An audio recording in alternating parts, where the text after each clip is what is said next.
C'est avec un grand plaisir de vous retrouver au compte de ce journal. Merci de choisir la télévision en pour vous informer. Bienvenue au compte de ce journal. Lors de son entretien accordé à la télévision nationale, le président du Conseil militaire de transition, le général Mohamed Idriss Déby Itno, a appelé une fois de plus ceux qui sont encore hésitants à rejoindre le dialogue national inclusif. Suivez. Mon rôle à moi, c'est la réussite de ce dialogue. Je ne cesserai jamais de tendre la main à qui que ce soit. Je ne voudrais pas qu'un seul Tchadien soit lésé par ce dialogue. Un seul Tchadien. Donc, notre porte est toujours ouverte à tous les partis politiques qui hésitent encore, à tous les politico-militaires non signataires de l'accord de Doha. Je leur dis, venez, nous sommes des frères et ce pays nous appartient à nous tous et nous avons l'obligation de dialoguer pour trouver ensemble des solutions pour permettre à notre pays de réussir cette transition. Le dialogue national inclusif, c'est un dialogue qui rassemble tous les Tchadiens.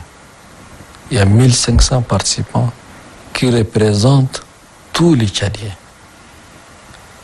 de tous les bords, ceux qui viennent de province, de N'Djamena, de la diaspora, des partis politiques, des sociétés civiles, les jeunes, les femmes, les chefferies traditionnelles, les religieux, etc.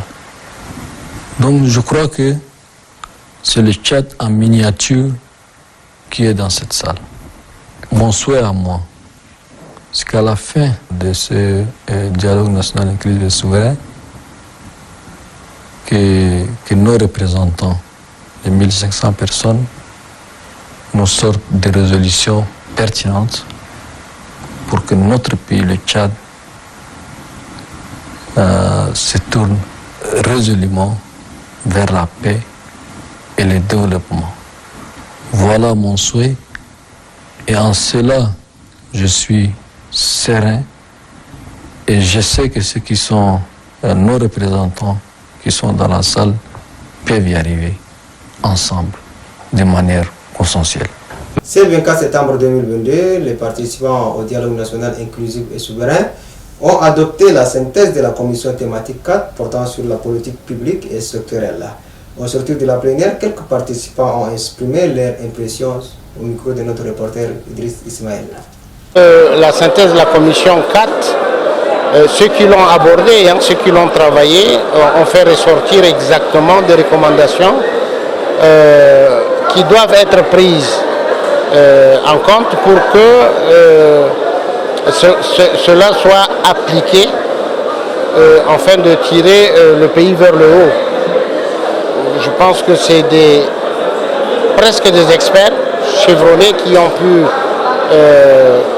pu faire le travail et on ne peut que saluer cela.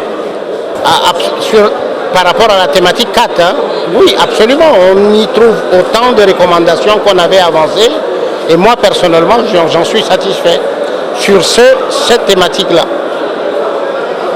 Thématique qui est bien tracée par les membres de la sous-commission de cette thématique. Et je pense que beaucoup des interventions ont amené de contributions pour l'amélioration de cette thématique. Et je pense qu'il y a aussi assez de choses aussi à faire. Nous n'avons pas pu intervenir, mais quand même, ce que nous avons fait comme observation, c'est, je pense qu'on est en train de tracer d'une manière logique l'avenir de notre pays, le Tchad, et comment ça fonctionne, les utilités des secteurs publics au Tchad, surtout dans le cadre de l'énergie, dans le cadre des transports, et même dans le cadre agronome et puis agro- et silvopastoral. Donc je pense que les Tchadiens se sont tous donnés et ils ont donné aussi des solutions qui sont valables pour le futur et le devenir de notre pays.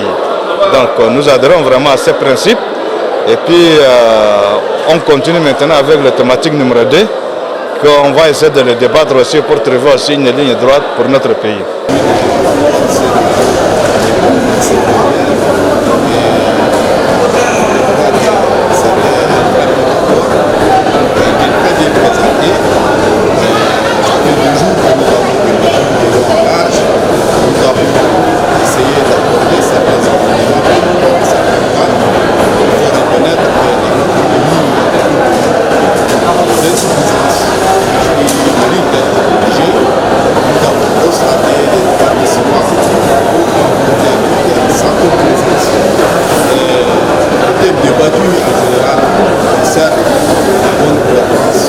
Dialogue, puisqu'on en parle, les travaux du dialogue national inclusif et souverain se poursuivent ce 23 septembre 2022 au Palais de la Culture et des Arts. Le débat de la plénière est porté sur la synthèse de la commission 4 politique publique et sectorielle. Quelques participants ont livré leur impression au cours de la plénière suivie.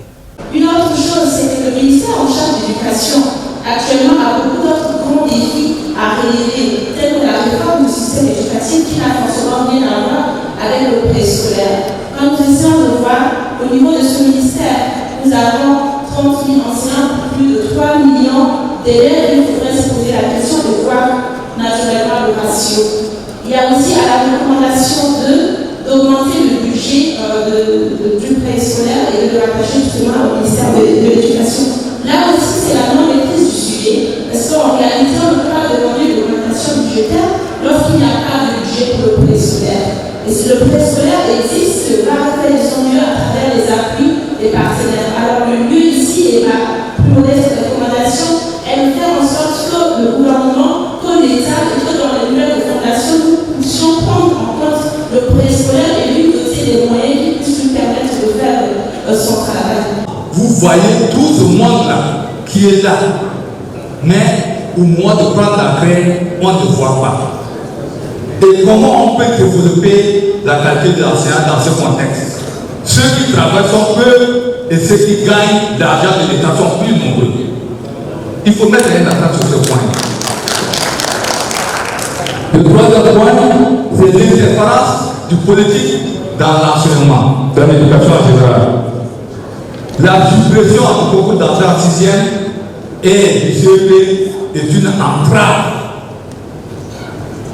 à la qualité de l'éducation. C'est une entrave. Parce qu'on n'évalue pas l'enfant et on le pousse seulement à lire.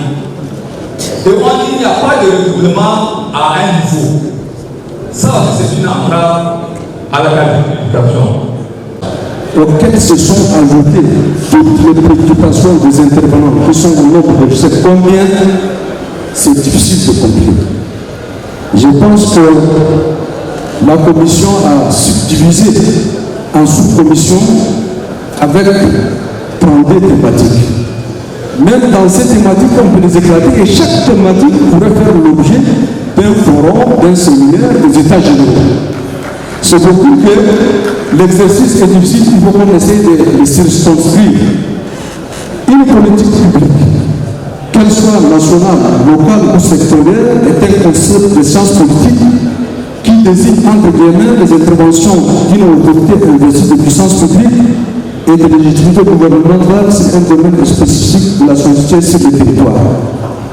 Que pourrons-nous faire de ces multiples préoccupations, Monsieur le Président? C'est sur ce que se referme cette édition. Merci de l'avoir suivi. Au revoir. À demain. Inch'Allah.